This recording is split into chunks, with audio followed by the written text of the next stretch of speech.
शिवाय नमस्तुभ्यं भक्तों, स्वागत है आप सबका आपके अपने YouTube चैनल नमामि शिवजी में। भगवान भोलेनाथ की कृपा हम सब पर सदैव बनी रहे। भक्तों, आज के वीडियो में हम जानेंगे आमल की एकादशी व्रत कथा सुनने से कौन से पुण्य फल की प्राप्ति होती है। आमल की एकादशी व्रत कथा का क्या महत्व है, वीडियो में सब जानेंगे। वीडियो में आगे बढ़ने से पहले पूरे भक्ति भाव के साथ भगवान लक्ष्मी नारायण का जयकारा लगाएं। कमेंट बॉक्स में हर हर महादेव, जय श्री कृष्णा अवश्य लिखें। चैनल पर पहली बार विजिट हुए, पहली बार मेरी आवाज़ सुन रहे तो चैनल को सब्सक्राइब करके बेल आइकन अवश्य दबाएं। इससे हमारे वीडियो की नोटिफिकेशन आप तक पहुंचती रहे और आपको नई नई जानकारी मिलती रहे। भक्तों, आमल की एकादशी का व्रत 20 मार्च 2024 को है। इस दिन आंवला और विष्णु जी की पूजा करने का विशेष महत्व होता है। जैसा कि भक्तों, कई चीज़ों के हमें नाम से ही उसका महत्व पता चल जाता है। आमल की एकादशी यानी आंवला का इस एकादशी में विशेष महत्व है। हमारे सनातन धर्म में एकादशी व्रत का विशेष महत्व बताया गया है, शास्त्रों में वर्णन मिलता है। आमल की एकादशी के दिन आंवले की पूजा का विशेष महत्व है। आमल की एकादशी के दिन आंवले की पूजा करने से, व्रत कथा सुनने से धन समृद्धि की प्राप्ति होती है। गौदान के समान पुण्य फल प्राप्त होता है।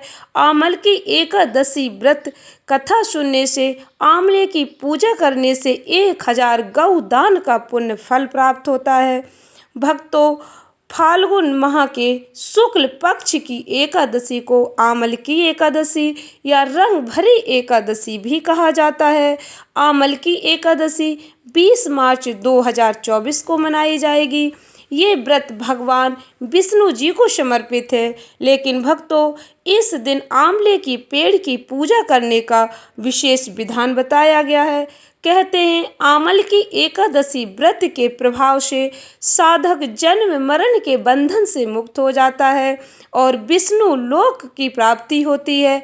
पुराणों के अनुसार आमल की एकादशी का व्रत करने से 1000 गौदान के फल के बराबर पुण्य प्राप्त होता है।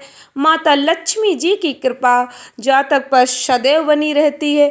जो भक्त आमल की एकादशी व्रत कथा सुनते हैं, लक्ष्मी नारायण की उन पर विशेष कृपा होती है। आमल की एकादशी की व्रत कथा ध्यान से सुने भक्तों। प्राचीन समय में वैदिक नामक एक नगर था। यहाँ चैत्र रथ नामक चंद्रवंशी राजा का राज था। नगर में ब्राह्मण, वैश्य, क्षत्रिय, शूद्र चारों वर्ण के लोग प्रसन्नता से रहते थे। नगर में सदैव वेद ध्वनि गूंजा करती थी। इस नगर में सभी विष्णु भक्त थे और एकादशी का व्रत अवश्य करते थे। एक बार फाल्गुन शुक्ल एकादशी आई। सभी ने पूजा कथा कर रात्रि जागरण किया। तभी वहाँ एक शिकारी भी आ गया जो महापापी और दुराचारी था। भगवान विष्णु जी की कथा तथा एकादशी का महात्म्य सुनने लगा। इस प्रकार उस बहेलिये ने सारी रात अन्य लोगों के साथ जागरण कर व्यतीत की। अगले दिन वह घर गया और भोजन करके सो गया। कुछ दिनों बाद उसका निधन हो गया। शिकारी के अनेक पापों के कारण वो नरक को भोगता, लेकिन उससे अनजाने में हुए आमल की एकादशी व्रत के फल स्वरूप अगला जन्म राजा विदुरथ के यहाँ लिया। उसका नाम रखा वसुरथ। वसुरथ भी विष्णु जी की भक्ति करता था। भक्तों, एक दिन वह जंगल में रास्ता भटक गया। वहाँ एक पेड़ के नीचे सो गया। उस पर कुछ डाकुओं ने हमला कर दिया, लेकिन इन दुराचारियों के अस्त्र शस्त्र का राजा पर कोई असर नहीं हुआ। कुछ समय बाद राजा वसुरथ के शरीर से एक दिव्य देवी प्रकट हुई और उन्होंने समूचे डाकुओं का नाश कर दिया। लोगों ने हमला किया, लेकिन उसके शरीर से प्रकट हुई स्त्री ने उन सब को मार डाला और राजा बच गया। राजा जब नींद से जगा तो देखा कि काफ़ी संख्या में लोग मरे हुए हैं। तब आकाशवाणी हुई कि भगवान विष्णु जी ने तुम्हारी रक्षा की है। कथा के अनुसार यह सब आमल की एकादशी के व्रत का प्रभाव था। जो मनुष्य एक भी आमल की एकादशी का व्रत करता है, वह प्रत्येक कार्य में सफल होता है और अंत में वैकुंठ धाम की प्राप्ति होती है।